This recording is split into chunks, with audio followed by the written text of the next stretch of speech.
आज हमारा दूसरा मलाकड़ा है पीर सैयद महमूद शाह बुखारी का, और 3 रोज ये मलाकड़ा चलता है माशाल्लाह से।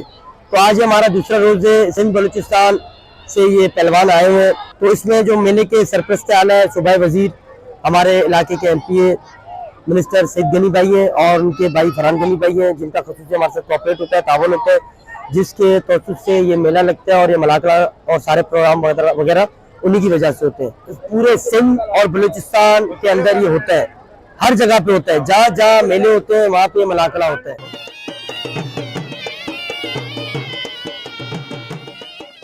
मेहनत तो बहुत प्यारी की है, मेहनत की है, रोटी मोटी भी खाया है, आराम भी किया है। अभी पता चलेगा कौन जीतेगा कौन नहीं जीतेगा। जो भी जीते उसका नसीब है, नाम मिलेगा उसको।